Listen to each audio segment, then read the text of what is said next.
Welcome in to the May 6th edition 2022 of Libservative. He, as always, is Corey Walsh. And he is always Dan Griffin. Always, every day. I'm always the Every same day. guy. It's amazing. You don't change it with the weather. I'm actually whatever I feel like. There you go. Every day. It's the American dream. Tomorrow I might be American way. Tomorrow, the next day I might be Gladys. Who knows? You can. That's your God-given right in this country. Fantastic. What's funny about today's show is we don't have a ton to talk about, but the couple of topics we have are pretty big goddamn deals, Corey Walsh. Oh, they're gonna fill up the airwaves real fast. Tell the people where they can find us before we get into it. So, for anyone interested, Libservative Podcast is found. For anyone interested, if you like what you're listening to in this minute and a half in, it's our podcast is found on Facebook at Libservative. We're on Instagram and Twitter at LibservativePod, and we are on WordPress at libservativepod.wordpress.com. That's where you can find our transcripts for our monologues. We are on TikTok at Libservative Podcast. You can reach out to us directly at libservativepod@gmail.com. Like, follow, and share. Come hang out. Give us a good rating, and it'll help us boost up so more people can hear the show. And yeah, that's the spew. That's it. That's the pitch, right? That's the pitch. Like, follow, and share, as Corey. Like, follow, and share, and rate, and subscribe. And I don't expect you to share it on your page if you don't want to share this shit with us jackasses telling you how we interpret these different scenarios. But tell a friend, because I'm sure that there's one friend that you talk to this shit with. Talk this shit about. Speaking of talking shit, Dave Chappelle. Let's talk some shit. Dave Chappelle. Dave, you know what's funny? Dave Chappelle is now the darling of Hollywood again. Did you notice that? Have you seen it? Just in the last 2 days, he's now the darling of Hollywood again. Everybody that attended the show at the Hollywood Bowl in which he was attacked by a psychopath is now in love with Dave Chappelle again. And what's so funny about this is the way the narratives shift all the time, because I am looking at this and I'm going, the connection to the Will Smith, Chris Rock ordeal was like, well, this is going to be normalized now. This is going to be super normal for everybody to jump up on a stage and punch a comedian. Yeah, someone kind of called it. Yeah. I think, and there is some merit to that, because obviously it happened, right? Just the other day at the Hollywood Bowl. But at the same time, everybody still came to Dave's defense, even though he was the enemy, because he was apparently a bigot that picked on the trans community. So I'm not really sure how to feel about this. This is so confusing. Yeah, you're right. Confusing the Johnny Depp and Amber Heard. Yeah, it is. And it's good how it played out for Dave Chappelle, but it makes me concerned for people who are just like 18, 20-year-olds who are just trying to take a crack at, being a proponent of free speech, being a comedian who doesn't have an entourage of 30 people ready to just fucking break someone's arm. Oh, I had it in front of me. Where was it? That's what happens when all of my tabs are super disorganized. It doesn't matter. Oh yeah, I had the picture of the guy. Here it is. I can't believe right now that my wife is deciding to vacuum. You know, it's funny. This guy, is that what that noise is? Yes. I'm texting her, stop. I'm like, we can hear you. My audience can hear you. Damn it. We're trying to run a professional operation here. Look at this. I don't know if you can see it in the bottom there. Oh, yeah. What circular right here. It looks like he damn near missed when he tried to tackle Dave. Like that is, he was definitely not an NFL linebacker, or never had a chance to be an NFL linebacker. And he's tackling Jack Dave Chappelle, not scrawny Dave Chappelle from the show. True. Why is he so big? When did that happen? I don't know. He just decided he wanted to bulk up. Yeah, he's gaining mass. Like, here's the thing. Even though this person would, what's funny is, like, everybody's speculating on why he attacked Dave Chappelle, but we don't really know that yet, do we? Right? Like we want to make the assumption that it has something to do with the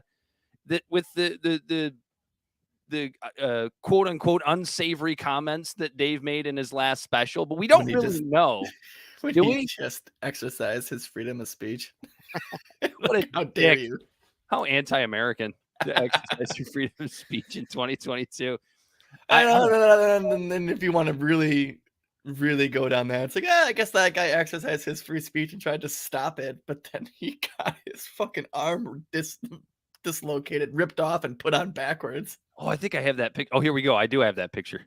Oh my God, dude. Yeah. That's a good one right there. And it's easy to laugh about this, like this happened. But like I said, like the biggest thing is like this precedent it sets for anyone who doesn't have 50 guys ready to just curb stomp somebody for you that is just trying to just advocate for their free speech. Because it goes back to what we were talking about Will Smith. Like, do people say dumbass things? Sure. But since when is it okay that speech can be escalated by physical violence? Yeah, and it's one thing when it's Dave Chappelle, who's obviously got an entourage, right? He's at the Hollywood Bowl, right? He's got, there's security all over the place. But what about like a small town club comedian that maybe says something that's a little off base, and some guy jumps up on stage? There's no security around. What do you do then? Right. So this guy did have a knife. Yeah, a weird gun knife. What the hell was that? I don't know. It's a gun knife. It was literally a gun that had like a switchblade that came out of the top of it. Yeah, exactly. Yeah, no, like Jeff just said, speech versus actions are different entities, and absolutely free. Like speech, I don't think there's any circumstance where speech is justified by being escalated by physical violence. Yeah, especially when they're jokes. Oh my God, I know. When it's like fucking like what this guy do? Just go there. I'm gonna go listen to Dave Chappelle tell some jokes, and then my understanding is he did it at the end of the show too. Like, let him talk the whole time. Why did he wait so long to jump Because he didn't want to give him more shit to talk about, I guess. It's because the end of the show is where the trans stuff comes out. So we got to make sure he actually enjoyed the show. He was just mad it was over. Oh man, here's more material for you fuck. Corey, what are you drinking today, Dan? I'm half in the bag already. I'm drinking my third martini on a Friday. I got off work a little bit early today and decided to get after it while I was prepping for the show. So we'll see how this one ends. Let's get at her. We'll see how this one ends. You got a dirty Mexican beer there, don't you? I'm drinking some Modelo in the name of, yesterday was Cinco de Mayo, so I was embracing my non-existent Hispanic heritage. Yeah, it's like is that cultural appropriation to celebrate Cinco de Mayo? Totally is. It's like everybody does the same thing on St. Patrick's Day, but nobody cares because Irish people are white. Yeah, everyone's just like, fuck the Irish. Irish for a day, Mexican for a day, doesn't matter. We got to get into the big topic of the day, Corey. And I know you did your monologue on this topic, but that is the big leak that came out of the Supreme Court. The leak. Right on, Jeff. The opinion that came out leaked by Politico. And for some reason, the most interesting thing that it's not really the most interesting, but the funniest thing about this is that people are actually shitting on Politico for reporting this story as if it's not like the story of the decade so far. And any publication would have reported it had they gotten a hold of this information. It's absolutely a big one. So that to me is interesting. And it's interesting that it has there's two big stories that have evolved from this, and it's the leak itself, and then the actual abortion precedent that's been that little part, that little part that's been set as a precedent for damn near round up 1 year to 50. Is that am I allowed to do that? Am I allowed to round it up 1 year? Yeah, you are. Don't be ageist, too much. Yeah. Look, the first thing I'm going to do here, this is going to be super unpopular, but I'm going to shit on two areas here. One is going to be the Democratic establishment, which that shouldn't surprise anybody who's a fan of this show or has listened to this show. We shit on the Democratic establishment all the time. But the other super unpopular thing here, I want everybody to take a seat because it's going to be tough to hear. There's a huge part of this that is Ruth Bader Ginsburg's fault. This isn't a hot take. I mean, certainly there are people that have said this already, but I cannot stress enough the fact that Ruth Bader Ginsburg not retiring under Obama and having the hubris to think that Hillary Clinton was going to win in 2016 and saying, I'm going to retire under her. It's sad, Corey, because I actually love RBG and I love everything that she did for women's rights and everything that she stood for. But she basically shit on her own legacy by having the hubris to not retire under Obama. Letting her ego. We wouldn't even be in this situation had she retired. We would have a nice, young, liberal justice that would have been put it'd in. Be a 5-5. I mean, yeah. What? There's 9 justices. So yeah, it'd be a 5-4. It would still be 5-4. Would it still be 5-4? Liberals though, not. No, it would be 5-4, but you wouldn't have that super majority in the court. Yeah, you're right. Sorry. Yeah, you're right. Yeah, it would be 5-4 because it would have. Trump wouldn't have replaced one. He would replace 2, not 3. Correct. God, that's got to make Democrats' heads explode, huh? Well, but the Trump legacy is going to be with us for another 60 years. That's the thing that drives me so nuts. Is it's like the narrative is like these evil Republicans are going to repeal Roe v. Wade, and it's like, dude, you fucking knew that was going to happen if this situation ever came about. So you're going to shit on the conservatives for doing exactly what you knew they were trying to do for the past 50 years? No, you had all of this time to codify this law. You had RBG not stepping down when she should have. Don't sit there and put this all on Republicans and conservatives just because you disagree with their ideology. You had the opportunity to make this thing what you wanted it, and the establishment Democrats never took the opportunity to do that. They didn't. They had super majorities. Should I just read my monologue real quick? Go ahead. Have at it. Corey's monologue. Here we go. Because it's just a lot of stuff we can expand on that we're about to talk about anyways. So I don't have a title yet, but here it goes. My body, my choice has long been a mantra, and just a short 6 months ago was adopted by the right regarding government overreach on what an individual citizen of these United States can do with his or her body. I was exuberant. I thought we were really getting somewhere. You see what an ever-encroaching government can do? You see how fast the tables can turn? Were questions I had from my conservative friends. I thought we were really progressing personal liberties in our country. That is until the leak regarding Roe versus Wade. A lingering, unfinished, only settled issue that has divided our country for almost 50 years. For people my age, it's been the precedent our entire lives that the court ruled the Constitution of the United States protects a pregnant woman's liberty to choose to have an abortion without excessive government restriction. The fact that this is so arbitrary that the rights of 100 million women can just be taken away by the stroke of a pen, one ruling, makes you question the whole system we've grown up knowing. How? How does this happen? How does 50-year-old precedent get thrusted into the spotlight just to be kneecapped in what appears to be an overnight flip of a switch? The answer isn't one you want to hear, but precedent isn't law, but more of a reference and judgments. Roe didn't codify anything, but instead set precedent that abortion is a right guaranteed by our Constitution, based on interpretation of the laws already written.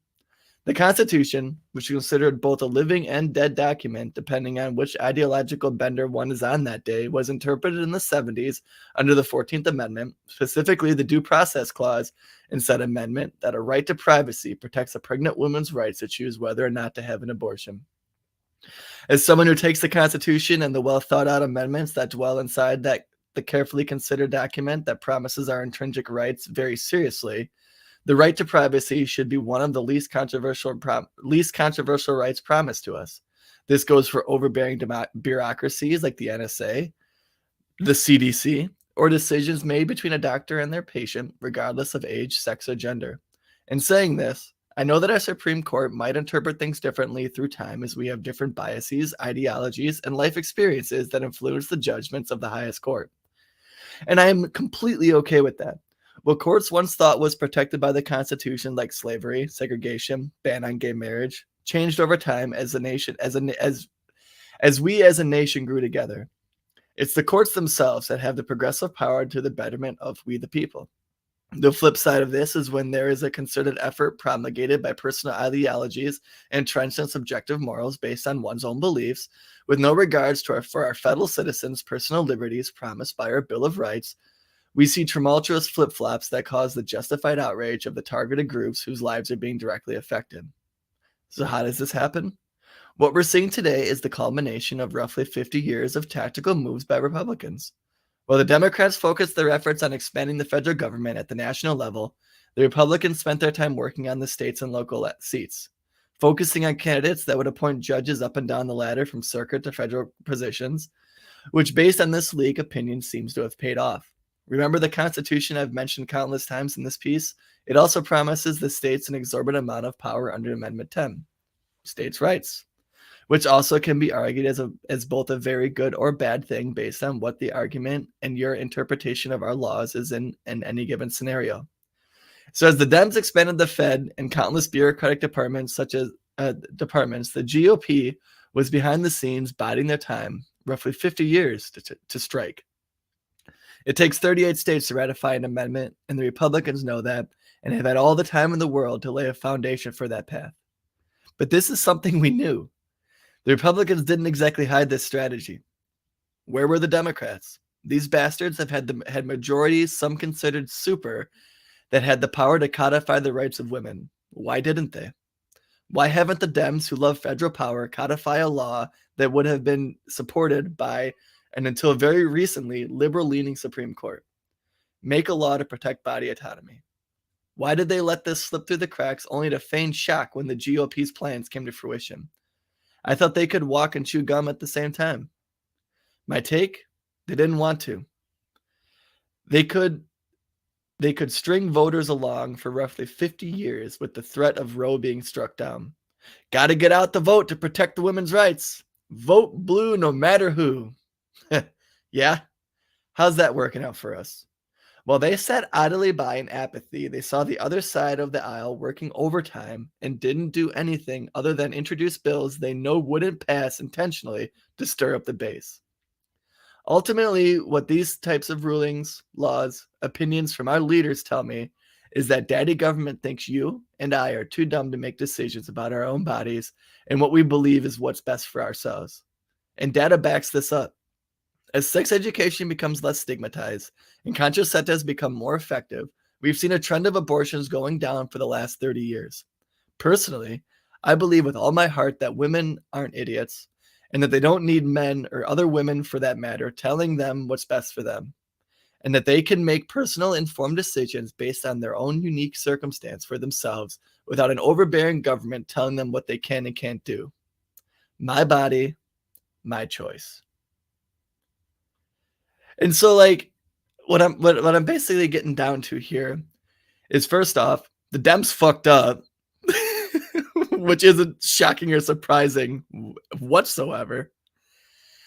And secondly, it's insane to me that when you're personally affected, your personal liberties are way more at stake than when you're not personally effective and you let your emotional knee-jerk personal preconceived biases cloud your judgment of what actual personal liberty is.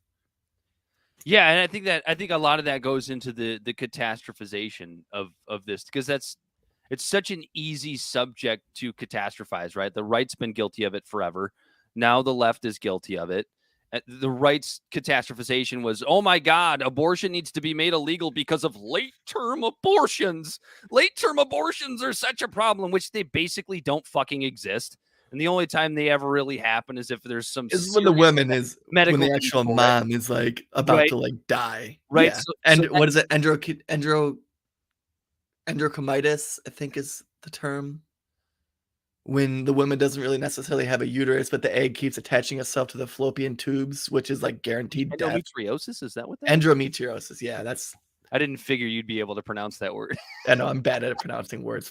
But that's the catastrophization by conservatives for all this time, was like, you're murdering 8-month-old, babies that are about to be born, which like never fucking happens. But now you have the new catastrophization, which is that like no woman's ever going to be able to get an abortion again. Like, and that's a catastrophization. It doesn't mean it's not a problem, right? Like Right. I'm pro-choice. I'm pretty sure, Corey, you're pro-choice. 100%. My body, my choice. When it comes to vaccines, when it comes to abortions, when it comes to tattoos, when it comes to anything. So none of us. I have a very libertarian stake in this, Dan. So neither of us support the striking down of Roe, but the problem is when you over catastrophize it, now you're getting off into la la land, into an area where you can't address the problem. So let's look at what's actually going on here. First of all, if Roe gets stricken down, it doesn't make abortion illegal. Okay. Sucks. Nobody wants it. I don't want it to happen. Most of America supports abortion in some sense, at least if it's what's the word I'm looking for? Incest or rape, right? If you include that and nothing else, it's like 80% of Americans support abortion in some form or fashion, right? So shit, I just had it pulled up. I had the whole YouGov polls on this, actually. And so when it comes to actual like Roe versus Wade itself, here, 1 second, it's loading. Let me see if I can find it. I'll continue while you find that. Yeah. It's my point is, like, it doesn't make abortion illegal. I think we're going to have some workarounds from some of the more blue states that are going to start programs that are going to allow women from less affluent areas in red states, if they need an abortion or they want an abortion, they'll be able to get them out of state to make it happen. I think there are going to be workarounds. That this isn't some sort of defense for repealing Roe, but we can't look at repealing of Roe versus Wade as being like the end of the fight, right? Like, it's over. The conservatives won. You know what I'm saying? Am I making sense, at least to you, Corey? Yeah. No, you are. And it's like you were saying, how like with the people, when it breaks down of how many actually people want it or whatever. Right now I'm looking at the YouGov survey. It's from May 3rd, and it's Roe overturned. And the questions were, would you like to yes, you would like to see Roe versus Wade overturned, or no, you would not. And even by party ID, only 58% of Republicans actually want to see it overturned. So like most of the country actually agrees with the idea, but it's a thing that the Republicans have been working on for like 50 years. And so Marcus had a question. So he said, even if Dems had passed it when they had supermajority, wouldn't the GOP have just overturned it in Trump's first 2 years? And wouldn't we still be in the same situation we are anyways? No. So we wouldn't be, because, well, I don't know. I'll let you take it, Dan. No, because the law would have been codified. It would have been the law of the land. It would have been a federal law that women have a right to an abortion. Had the law been codified, that was never done. Roe at this point is just precedent, right? Yeah. So like they could still fight for it and try to do it, but like if it was an actually law, like the way the government set up with the three branches, if it was an actual law, the Supreme Court would have to interpret the law to where they'd have to look at like an actual law and try to say whether or not it was constitutional, which is a whole lot harder to do and overturn versus them just saying that like it's against the Bill of Rights, if that makes sense. It's kind of a really shitty way to explain it. But a Democratic supermajority could have codified Roe, and it would basically, that would have made it stick. It would have been stuck. It would have been. They would, like, the GOP could have done their best to try to change it, but they would have had to first challenge it in the court system, and then a court system would have had to say that the law was unconstitutional, and then they would have had to try to overturn the actual law in the House and the Senate, and like the way it's. A law is way harder to undo than just precedent, because precedent is just a reference. So like, I mean, I guess in theory they could have, but like with a filibuster right now in place, like if it was codified, even because that's the thing too, is like the filibuster plays a big part in all of this. Here's the other thing.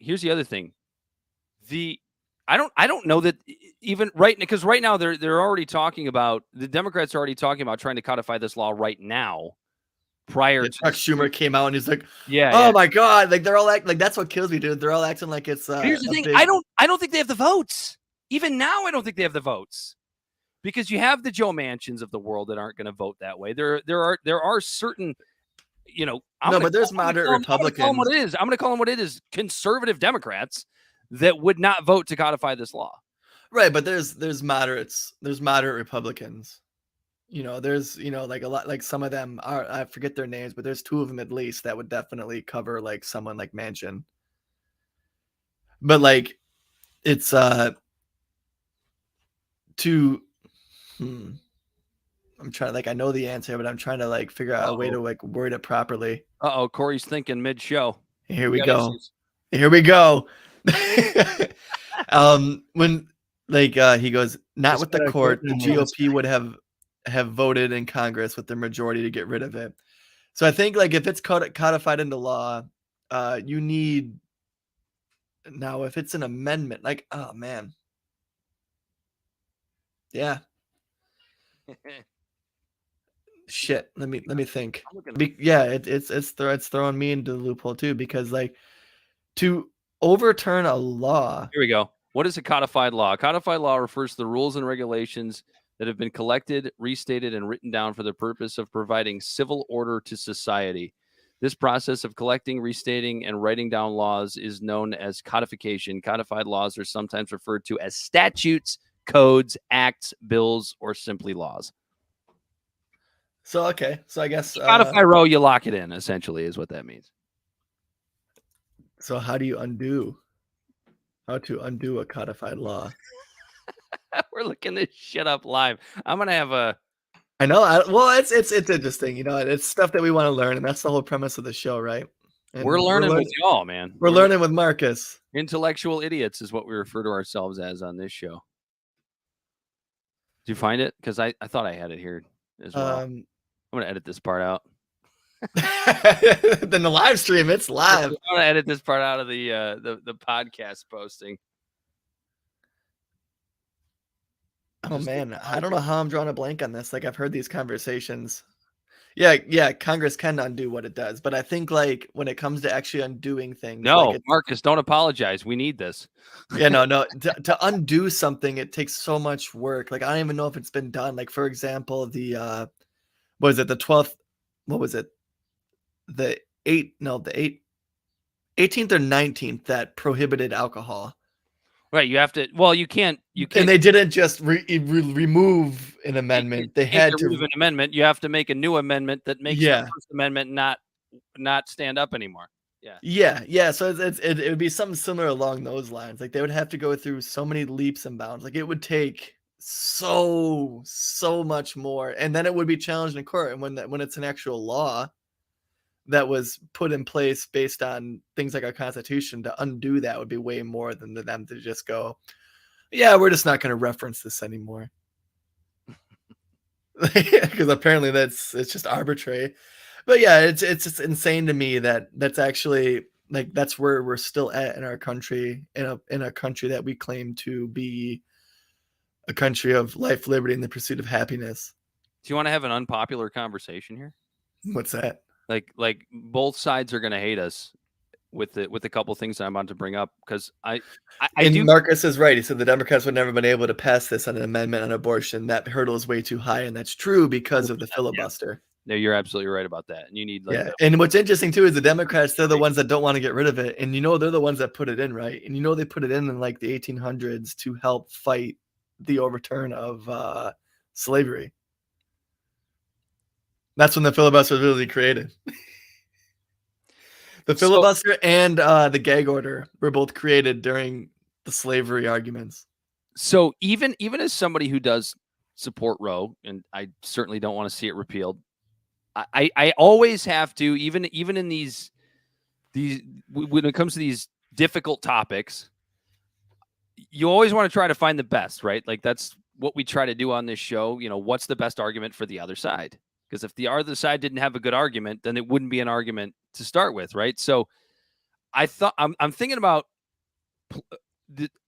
doing this weird devil's advocate thing in my own head, and I was thinking about things that are good about overturning Roe. Now, I can already see that statement has already made me the listeners enemy. that lean left have just made, It's already made me the enemy. But you can take You're silver a deuterus, not a uterus, Dan. Shut the fuck up. No. I love that argument. I love that argument too. Like, if you don't have a uterus, you shouldn't have an opinion. It's like I don't know people with uteruses, and I don't care about people with uteruses, so I shouldn't have an opinion.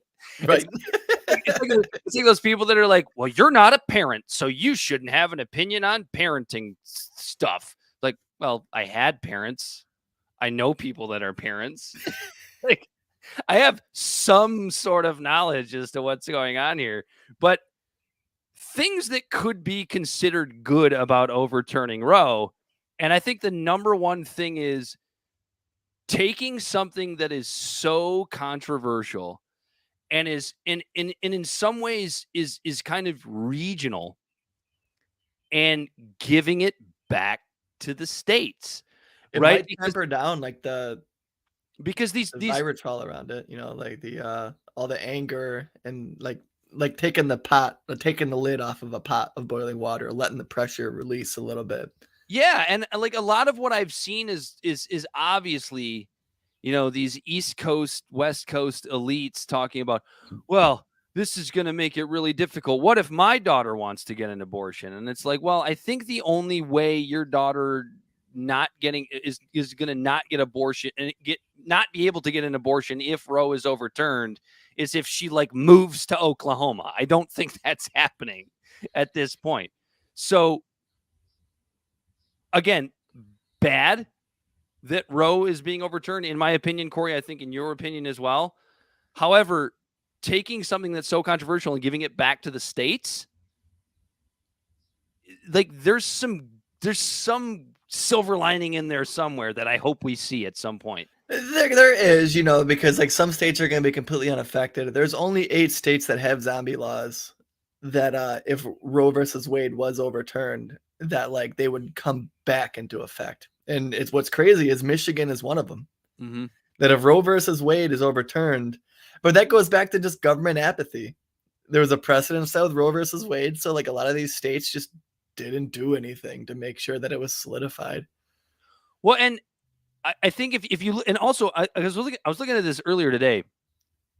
When you break down the polling numbers by state when it comes to abortion rights, a lot of the states in which you're going to see abortion, at least in some way, shape, or form, made illegal, whether it's after 6 weeks, 12 weeks, 18 weeks, whatever it is, a lot of those red states, repealing Roe is popular, or at least more popular than you would see in other states. And it's also like abortion is seen as a really bad thing.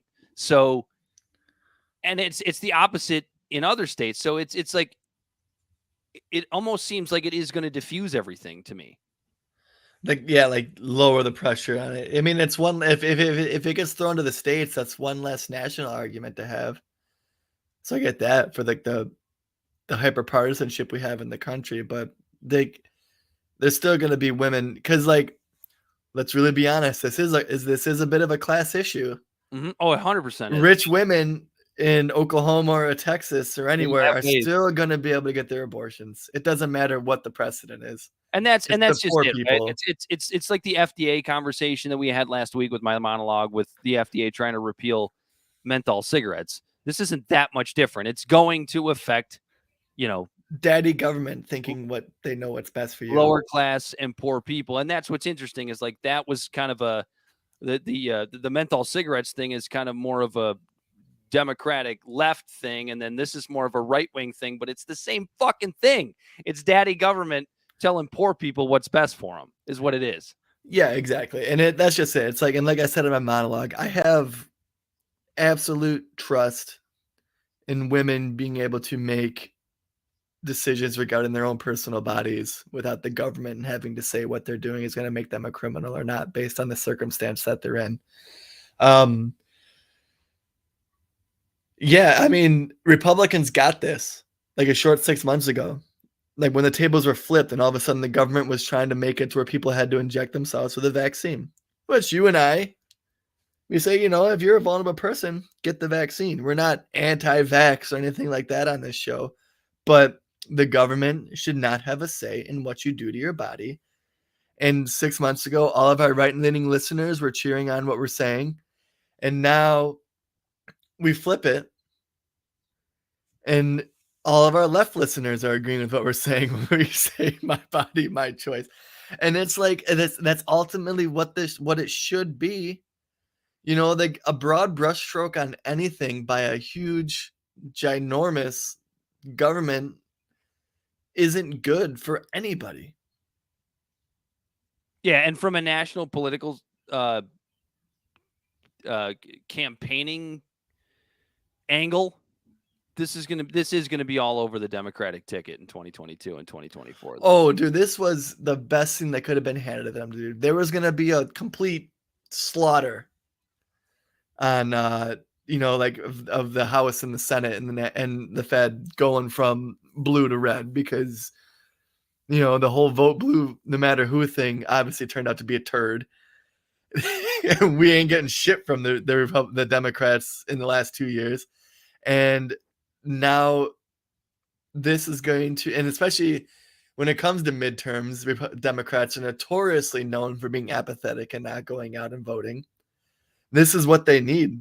Granted, GOP still might get the House and the Senate, but it's going to be a lot more slim margins. It's not going to be that slim. You think it's still going to be a blowout? It's still going to be a rollover victory for Republicans in the in the midterms. I hope I'm wrong. Like, obviously, I love political pluralism, so like let's get out and vote. Everybody get out and vote. But it's vote libertarian. We just need to take all the toys away from the government, because I'm sick and tired of them trying to meddle in everyone's personal lives. And yeah, Marcus said again, he goes, anything that makes it hotter, this issue will be on the ballot for president, Senate, House, governor, state houses for the rest of our fucking lives. Yeah. And he's absolutely right, because it does. It gets people up and it gets people active. That's true from a politics angle, from like a national politics angle. But I feel like the discussion locally might calm things down amongst the people, right? Because we know that like what goes on in Washington does not reflect what happens in Michigan, what's actually New York, or Texas, going on among the American people. We've seen that both parties are absolutely have completely lost their minds. They have no idea what's actually going on in the real world. So yeah, we're gonna see the TV ads of this candidate supports killing babies and this candidate hates women. That's what we're going to see. But we're all doing, I think, a better job of looking at that and going, this is bullshit. Give me real choices. Absolutely. It just has to keep, it's going to be a slow build, but it just has to keep going. And shows like this and a lot of new media, I hope, will continue to spout that message. Like, it's time to hold both of these fucking parties accountable.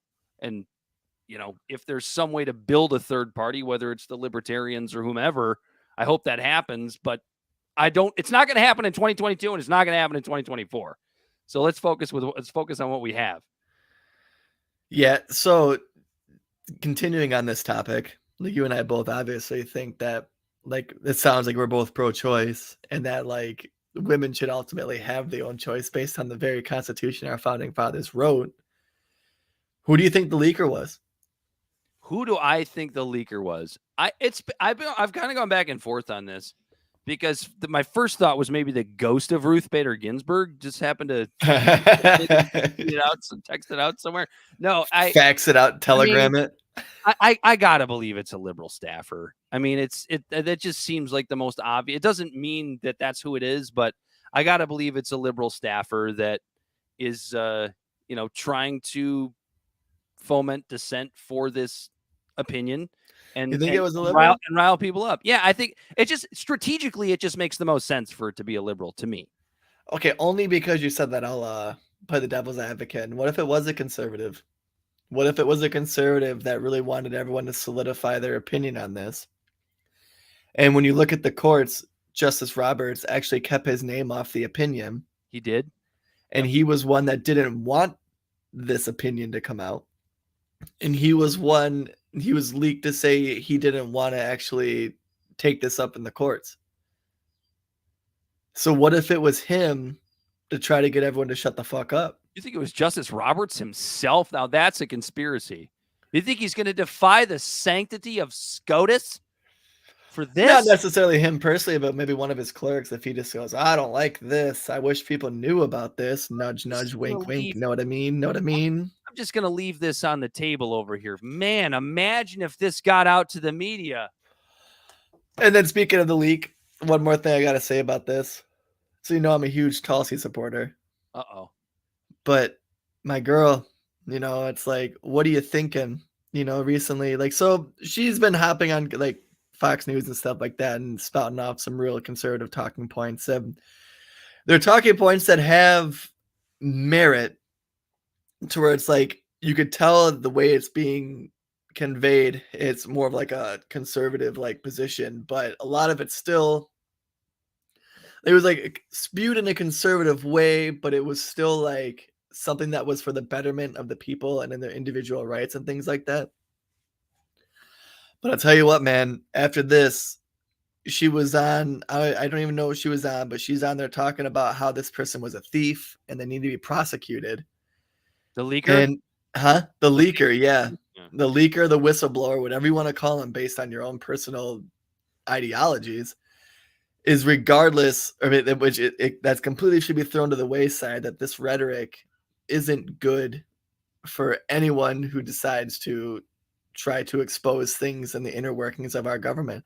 Now, I know that in the Supreme Court, this isn't the House. This isn't a financial board for a company. Then they leak things and stuff like that. Like the Supreme Court is supposed to be like the bipartisan, apolitical group, right? And that things like this might actually hurt the Supreme Court, and the fact of like creating a lack of trust and things like that along people who work there. And sure, we can be mad that it was leaked. We should be mad that this isn't a normalcy. We can be mad that this goes against the institution and everything that we hold near and dear when it comes to the sanctity of the Supreme Court.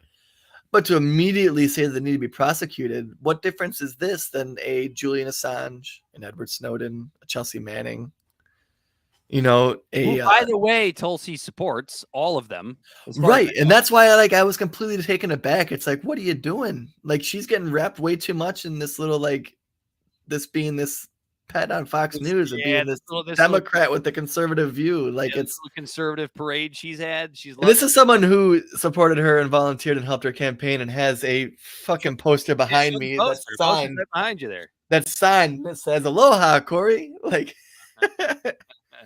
and it's frustrating. I don't like that rhetoric at all when it comes to anyone talking about something like this. This wasn't illegal, and to try to set a precedent that anything like this is illegal only hurts the accountability and the visibility and the transparency of our government that is supposed to be working for us.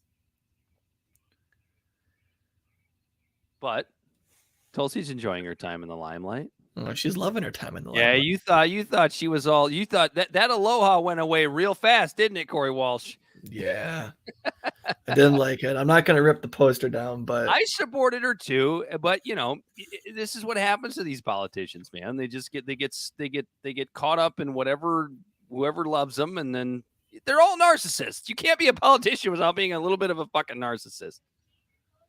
Even Tulsi Gabbard.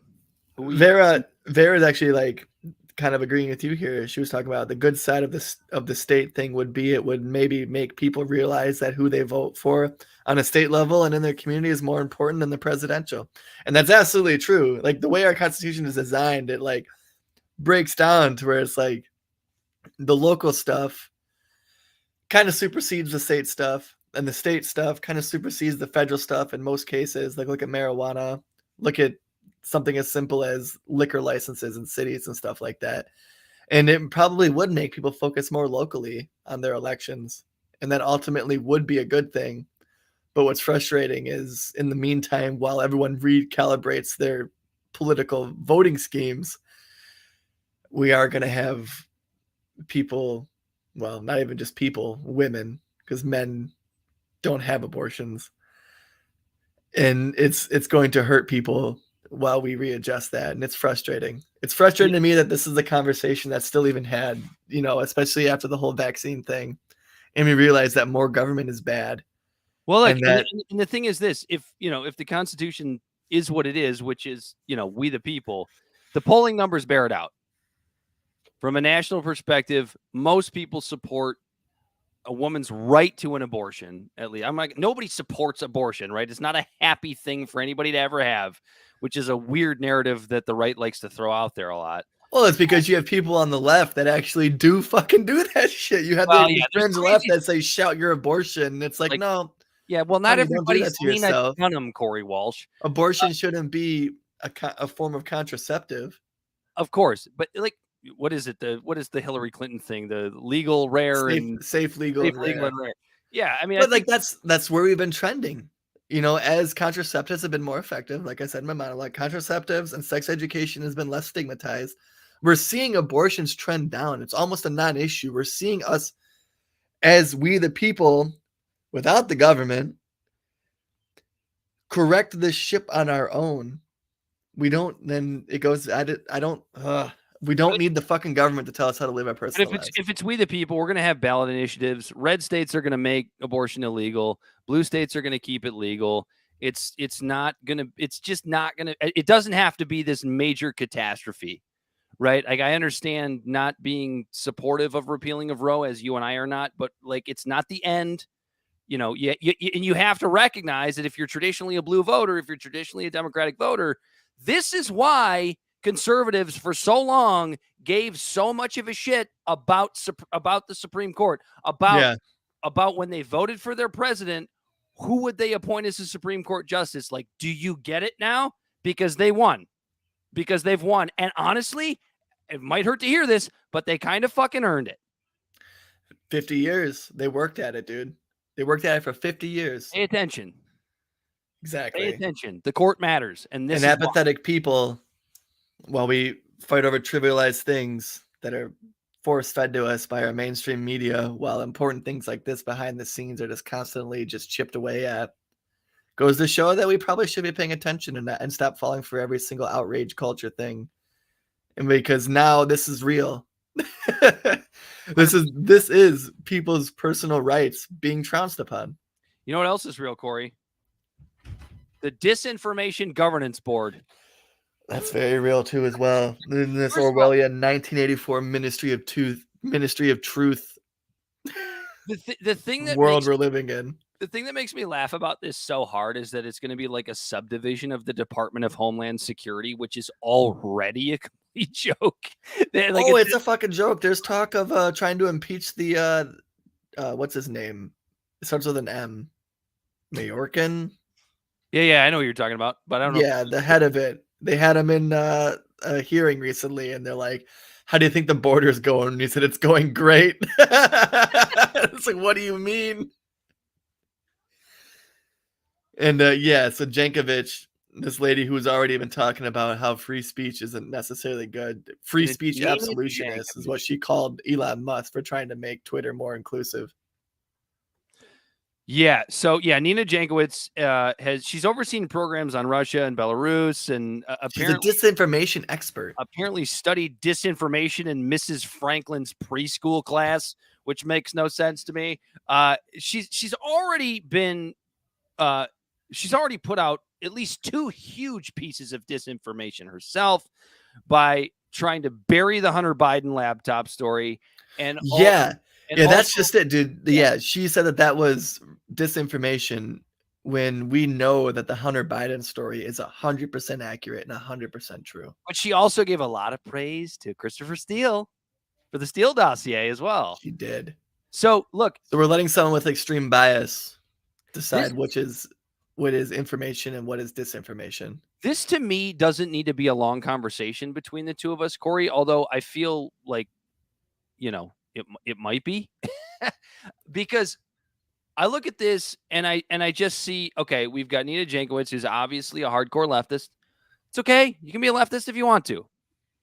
Corey and I don't hate on you for it. But all you're doing is creating a department of who gets to decide what's true and what's not. Because anybody who's Ministry of Truth. Yeah, exactly. Anybody who supports this has to realize that power changes hands. We are going to have a Republican administration at some point. I know saying I don't want to think that, but it's going to happen. Are you saying that they should take the example of Roe versus Wade and use that thought process against this, because sure, you can sit there and you can cheer that this musical loving chick who's making up songs about disinformation is great for you right now. She just ripped off Julie Andrews, but right. And then what happens when, for our leftist listeners, what happens when Trump's back in office in 2024? What happens when Trump's back in office and then he decides who's in charge of the governance of disinformation? Here we go, Corey. I got it for you. Disinformation czar Steve Bannon. Now how do you feel? How do you feel? Disinformation czar Roger Stone. Disinformation czar Mike Lindell. Disinformation czar Rudy Giuliani. I don't fucking know. It could be literally anybody. When Trump was in office, he was throwing in a bunch of lobbyists for the oil industry into his EPA. Because all you're going to have is a third of the country, whoever's the administration is going to believe the disinformation czar. A third of the country is going to think that they're full of shit. And then there's going to be a third of the country like you and I that realize it's all bullshit from Jump Street. We've already seen that from the first one, Miss Nina Jankowicz. Right. Yeah. And that's just the point I try to drive home, and it goes back in when you talk about the government with knee-jerk reactions to things, all it does is hurt people. A good example is margarine when it comes to regulations, when margarine was made illegal by lobbyists by butter and cow lobbyists. And it's all we're doing, when you go and you just throw a bunch of laws at the wall to see what sticks just because it's convenient for you. It's not good for us. Another good example is the sugar lobby making fat the enemy of the American diet, which we all know is sugar now, but it took 50, 60 years for that to actually be made clear to all of us. Yeah, sugar and salt were luxuries, luxury parts of our diets for millions of years until recently when we were able to cultivate it and mass produce it. Do you want to see one of Nina Jankowicz's wonderful numbers? Some of you have probably already seen this, but we have to play it because it might make me throw up. I just want to play so goddamn cringe. I just want to see it just to see if I cannot throw up. So, all right, but if I see our viewership drop 1, I'm cutting it. I am pulling the plug on that shit. Information laundering is really quite ferocious. It's when a huckster takes some lies and makes them sound precocious by saying them in Congress or a mainstream outlet. So disinformation's origins are slightly less atrocious. It's how you hide a little lie. It's how you hide a little lie. It's how you hide a little lie. When Rudy Giuliani shared that intel from Ukraine. They're laundering disinfo and we really should take note and not support their lies with our wallet, voice, or vote. Oh my God. No, thanks for the people who stuck around. No one left. No, we actually gained one. As soon as you stopped it, they came back. They're like, fuck that. Certain circles, maybe she's a looker, so they saw it. And it's just that's your disinformation czar right there. That's her. And by the way, I'm not even, what's funny is I can't even shit on her that much because this is a position or a department that was made by an administration, and she just took a job. I don't hate on her for that. She went out and took a job. She was offered a job and she took it. So it's not really, but she is going to be shit on pretty hard going forward. Oh my God, dude. And deserves it.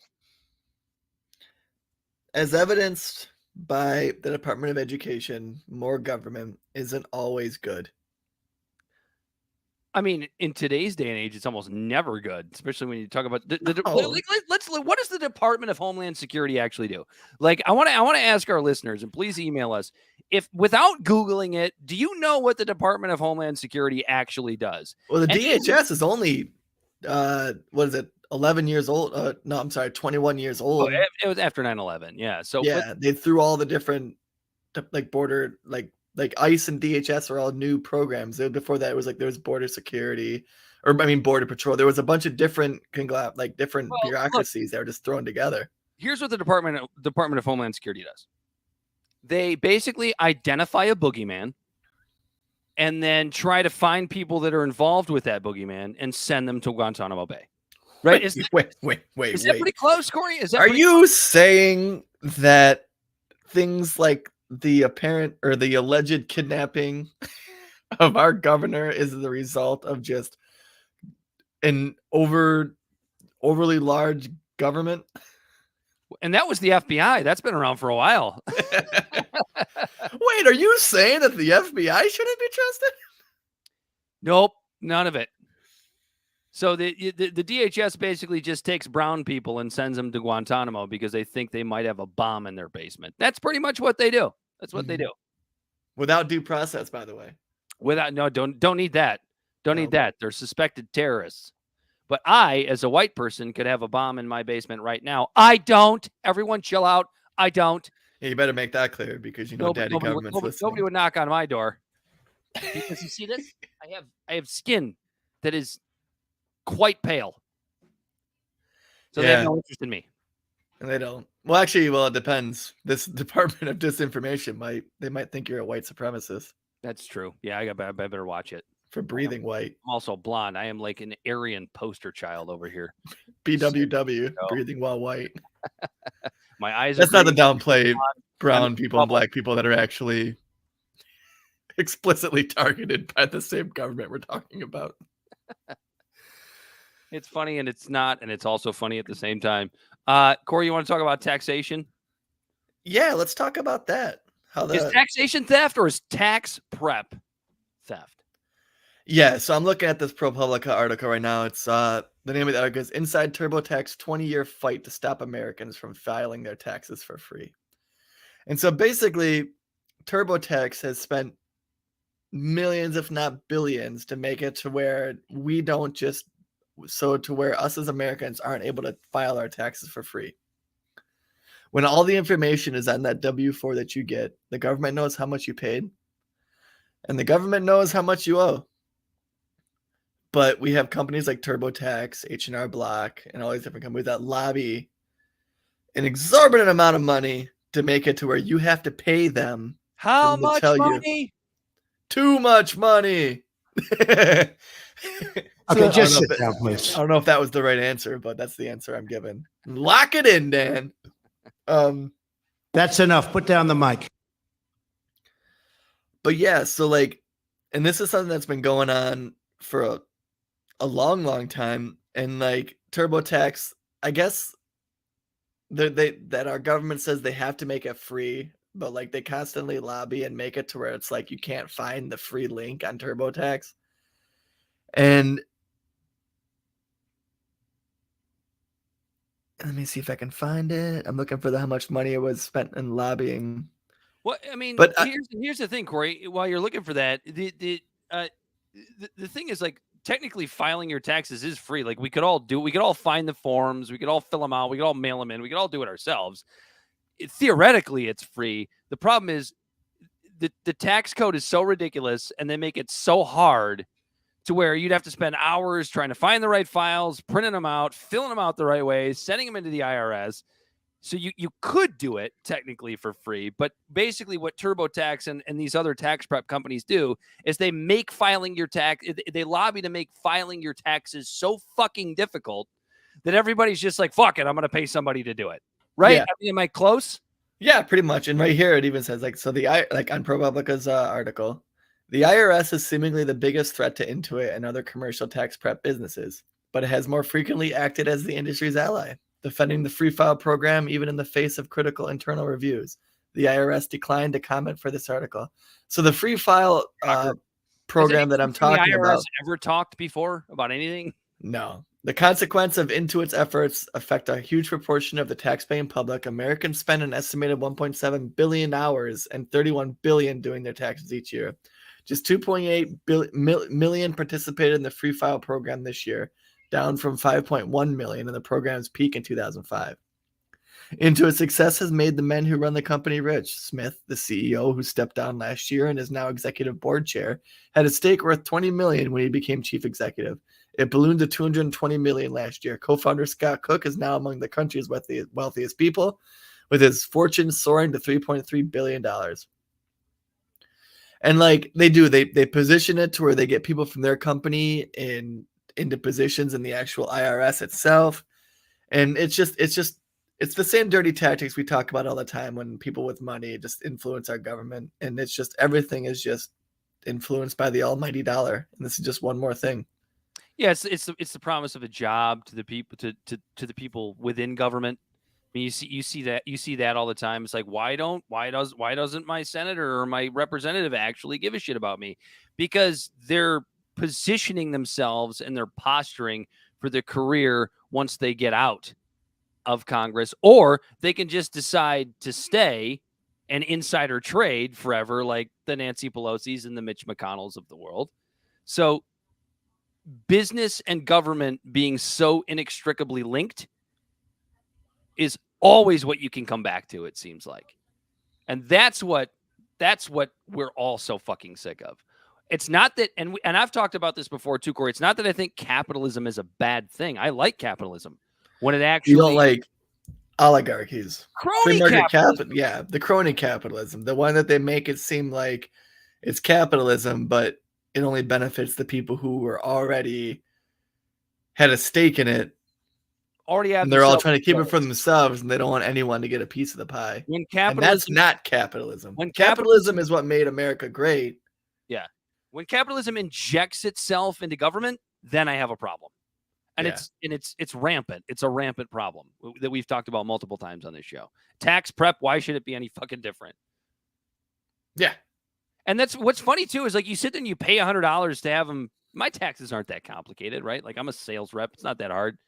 I don't have a ton of capital gains coming in or anything else. But like, even just with my basic tax prep, I pay whatever it is, $50, $100. I don't even remember what it costs anymore. I try not to think about it, and it's still a pain in my ass, and it still takes me hours to get my tax. Right. Like, I understand, like, yeah. And like, that's the thing that kills me too. It's like the IRS technically made it simple with a standardized deduction for people to do this just easily when they don't have a bunch of write-offs and deductions to itemize and things like.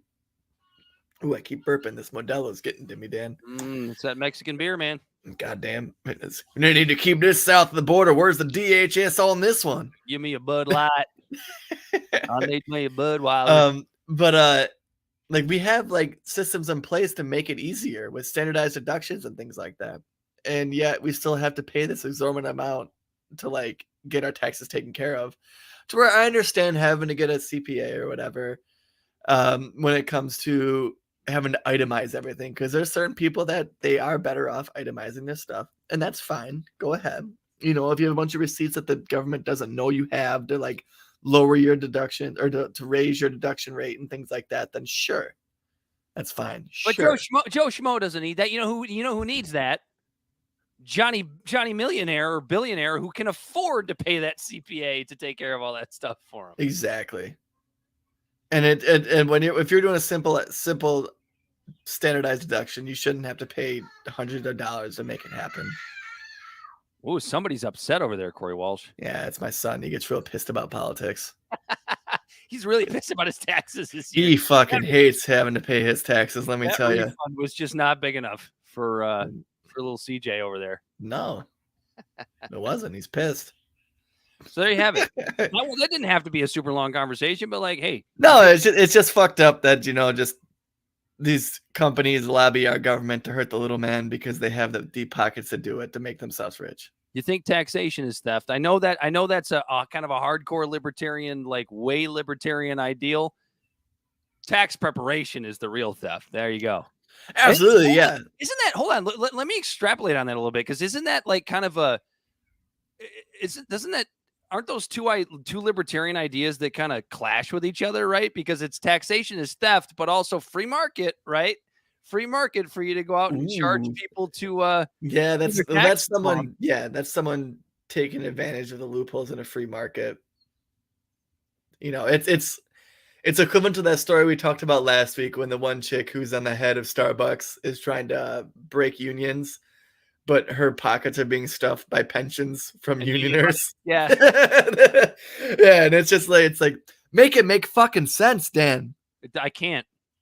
If I could, I'd be a billionaire myself. That's why we're here trying to just talk this out. If I could, I would run a tax prep company. Well, now I'm just about to run just a coat hanger abortion company out of the back of a minivan. That might not be a bad idea. Just drive on down to Texas. No, I can't go to Texas because if you even like talk about abortion, you can be arrested for it. Is that true? I'm just gonna pretend no, but that's I'm just gonna dude, don't. Jankovic is gonna come after you with that disinformation. You're gonna have to have Texas. You're about to have the Ministry of Truth coming after you. Still a wonderful sovereign state. I actually love it. I have no problem. Every Texan I've ever met has been a wonderful. Texas is a great state when you're a white male. I see what you did there. I have no problem walking around Texas. It's great. I have no problem going to like 80% of the whole entire fucking world and no one's going to fucking harass me. You're a white dude with a beard. I'm a white dude with a beard who's straight. Hey, Corey, check your fucking privilege. No, I do. I check my privilege all the time. And I think that any person, regardless of race, religion, creed, or sexual ideology or sexual identity in our country should have the same rights that are promised to me.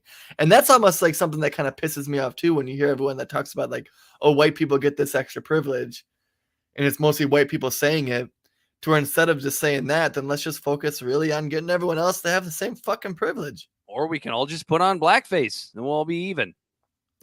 The joke. Relax. It's a joke.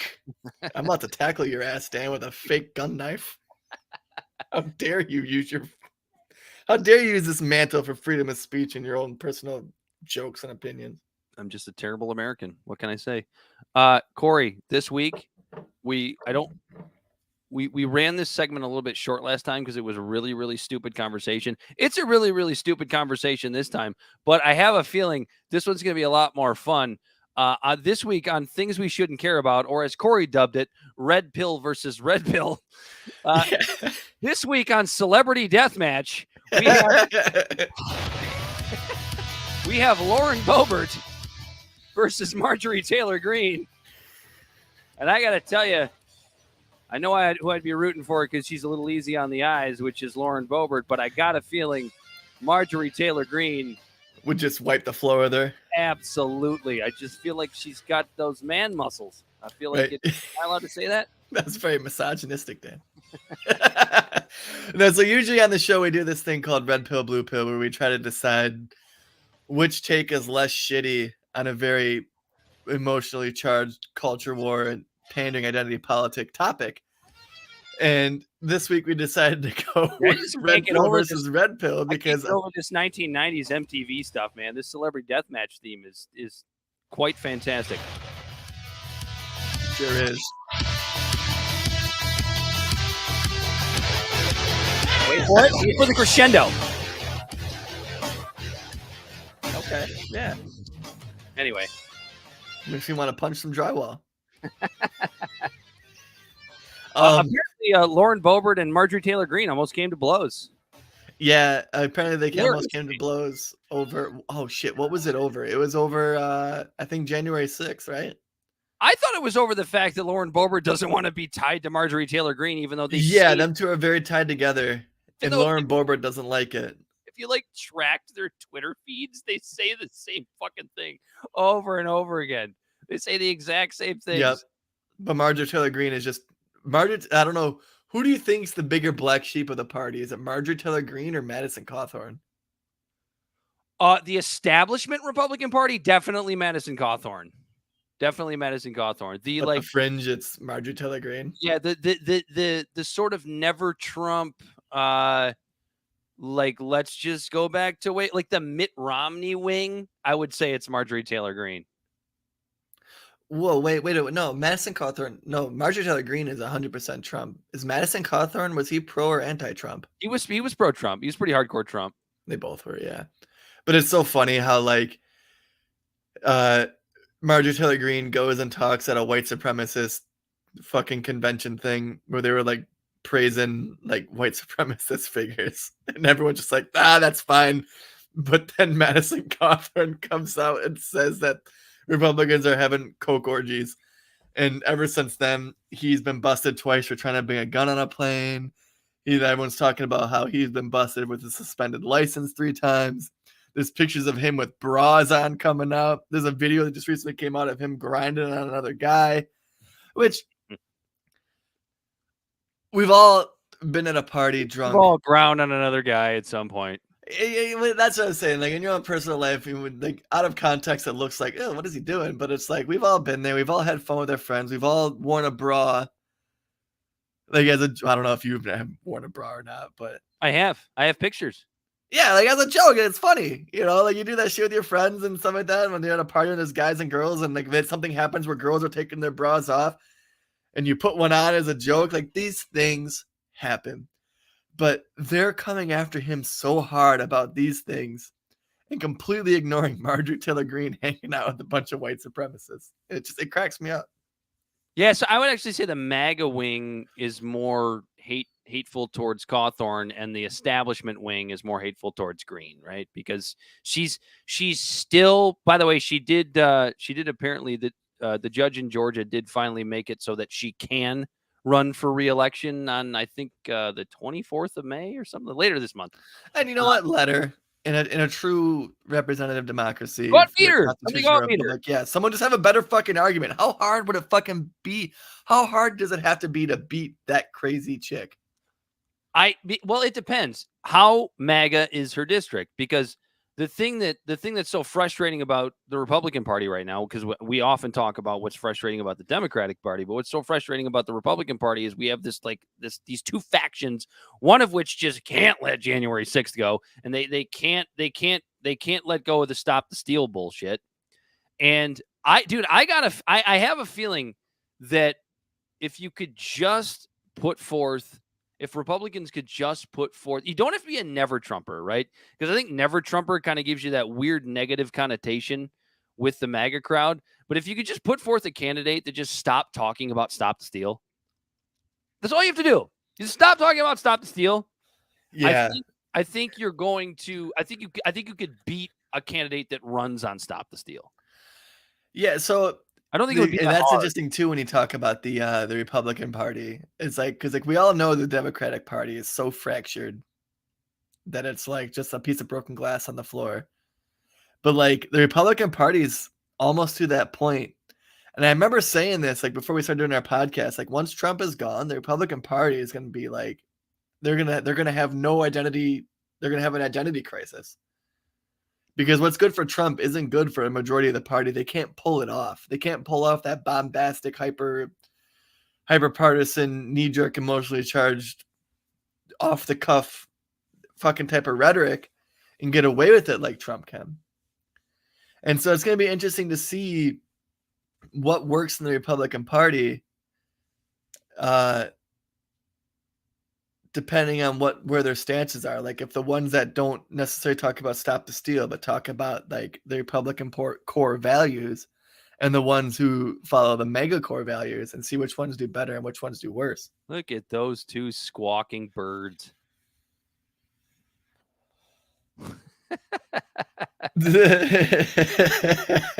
Yes, squawking birds. Now, apparently the altercation came about because Lauren Boebert was pissed about the incident that you were talking about, which was Marjorie Taylor Greene speaking at a white supremacist event. So if that's the case, I guess we got to give a little bit more credit to Lauren Boebert, even though she's crazy and she's also much more attractive. I don't know if I'm allowed to say that, but I don't care. No, she's easy on the eyes. She's pretty. Not prettier than Marjorie Taylor Greene. But Marjorie Taylor Greene, I feel like, but she grew up working construction or something, has a construction business, I think. She'd probably beat the shit out of Lauren Boebert. I think you're just saying that based on the way her face looks. Oh no! I think that's how she came to Providence. She had a construction company. She was on the construction site. They called her Big Marge. Oh, here comes Big Marge. I'd like to see what her knuckles look like. Show me your knuckles, Marge. That's how you know who would win the fight, based on the knuckles. Does it look like she's Oh, dude, Marjorie Taylor Greene would absolutely whoop Lauren Boebert's ass in a physical fight. I have absolutely no doubt about that. Because I know that like in their campaign videos that they both basically showed themselves holding guns, but Marjorie Taylor Greene's campaign video from 2020, she actually shot the guns. I know she can actually shoot. I know Lauren Boebert likes to pose with the weapons in front of the Christmas tree with the fan. She can shoot. Yeah, I don't know. That's. I'm just picturing Lauren Boebert pulling one of those like Bugs Bunny gloves out of her skirt and just whoosh, challenge you to a duel. Maybe we should. Maybe we get a lot. Representative we probably could get rid of a lot of these fucking idiots in government if we just allowed them to duel again. If we had a Hamilton Burr type. See that's the good argument why we shouldn't, because Hamilton was definitely a better politician and a better person for America than Burr was. But Burr, raise of hands, audience. Who the fuck knows who Aaron Burr is? And if you do know who he is, you probably only know him as the guy who shot Alexander Hamilton. Yeah, he was a piece of shit. He ended up being he tried to make Texas secede, and yeah, he ended up having to run from the country as a traitor, a murderous traitor. Well, it was a fair duel. Let's be honest. I mean, and Hamilton, actually, that's one of the only things Lin-Manuel ever did good was actually bring prominence to who, like Lin-Manuel's Hamilton play actually brought prominence into a forgotten founding father, Hamilton, because he was actually very important to our country. He's the one that helped, like, the conversations between him and Madison and Jefferson and stuff in the Federalist Papers. I don't understand how we came from people that were just so smart and had so much forethought for our country, and they're just so just have so much perspective and really dive into the context of like every thought that came to our, like, the creation of this country, and going from that to like a Nancy Pelosi and a Marjorie Taylor Greene and a fucking these establishment fucking, like, do you remember one of my monologues in the very beginning of how Benjamin Franklin got shit on because he just got given a box that had a couple diamonds on it from the King of France after he was over there for years, and everyone freaked out, rightfully so. They should have. Those dirty to this point where we're at now, and it's just insane to me just how far we've come. I know what it is, Corey. See, back then, you basically had to take a 8-hour horse ride to go to whatever it is, the First Continental Congress before the country was even established, or whatever it was. You take an 8-hour buggy ride. You didn't have a phone. You didn't have you just had to basically sit there either on the horse or in the back of the buggy and just think about what the fuck you were going to talk about, contemplate life, maybe smoke a little cannabis, as Thomas Jefferson is well known for doing. Yeah, and now you get to take a quick car ride or plane ride. You go, you do your stupid meeting, and you sign a law, you vote on a law or whatever. Then you go home and you check Twitter. Nobody has any time to actually contemplate what's actually going on like they might have during the Age of Enlightenment. That's true, because by the time you can even respond with, well, why didn't they get rid of slavery? It's like, okay, well, now we have another different nuanced conversation to talk about. Yeah. You're right. Every piece of information back then, you didn't get, like, imagine if you only got one tweet a day versus 1,000 tweets a day thrown in your face. Just one. Imagine what people would do if you could literally only see one social media post every day. Every day. And actually was able to expand on it and think about it. You could only see one. So do you think it might be that one of the discourses in our country is the velocity of information, just not the information itself? Because when everything is compressed into a 60-minute news segment in a 240-character tweet. I think so, but then I also look at... There's no room for nuance. I also look at long-form conversation podcasts. Obviously, the most notable is Joe Rogan, but there are many others where these just two human beings just sit in a room together for 4 hours. No phones, maybe a little bit of weed, some cigars, and some bourbon. Just attack a topic from multiple different angles. Or multiple topics. And, like... I don't blame the velocity of the information. I don't really want to blame an individual, but like you have to have the ability to just put the fucking thing down. And my way of doing it is I like to smoke premium cigars. You know what I do when I smoke my cigars? I go outside, I light it up. I know I've got, depending on the Vitola, I have an hour to an hour and a half, sometimes 2 hours. And I will sit there for at least half of that cigar with just that cigar. That's all I have. I don't have my phone in my hand. I don't have my iPad in my hand. I'm enjoying the cigar, maybe a drink, and just letting my brain unwind. Decompressing, process what went on throughout the day. If I do have my phone in my hand, I'm never on social media. I actually have a new rule. I do not check social media while I'm smoking a cigar. It's my rule. If I do have my phone in my hand, I'm reading an article or maybe I'm reading a book. Just take an hour and a half of your day away from this shit. No, I do something very similar. How do you feel? Now, my cigars might have a little bit of more of an herb in it. That might be a little bit more mind altering. But I do the same thing. I'll sit in my hammock and tune out from social media and just really just try to just tackle topics from all different angles. And that's what we really try to strive to do on the show. We really tell people it's like, whenever you have an opinion and that you're sure that's what your opinion is, something, that's good. It's good that you have an opinion. Everyone needs to have their values and their moral compass calibrated properly. But now, before you share that opinion with anybody, make up the best argument against it. Yep. No one takes that time because instead of spending that time to do that, they're on to the next topic. I can't let this go. We're about to end the conversation. She really thought she was going to get away with this, but just throw this comment up on the board. Marissa says, "True. Dan leaves his phone in the house half the time." Marissa's my girlfriend. For anybody, so obviously one of the biggest fans of the show. Welcome her comment to the show. She is correct. I do leave my phone in the house half the time. So at least she comments it doesn't vacuum next to your studio door. That's not, or scream. No, that's CJ. That's CJ that screams. Austin's not screaming. Oh, okay. Clarify that for you. I can't hear the difference. I don't think we missed anything on this one, Corey. I think we're good to go. Yeah, I think we're pretty good. We got through absolutely everything we were supposed to get through. Tell the people where they can find us before we end the show. All right, yeah. Go ahead and find us on all of your social media and podcast platforms. We are at Libservative Pod on Instagram and Twitter. We are Libservative on Facebook. Libservative Podcast on TikTok. Dan still hasn't made any videos for TikTok. Terrible. I've been slacking and haven't made a video in like a week and a half on there, but we're on there occasionally. All of our monologues that we read on the show, you can find it on our WordPress at libservativepod.wordpress.com. You can reach out to us directly at libservativepod@gmail.com. Like, follow, share, subscribe. Give us a rating on your favorite podcast outlet. And, yeah, come join the conversation. We keep this going throughout the week, and then we just come on and do what we were just talking about, our decompress of the different topics. And make thinking sexy again. Try to bring nuance to the conversation and make thinking sexy again. This has been Libservative. Until next time, he's been Corey Walsh. And he has been Dan Griffin.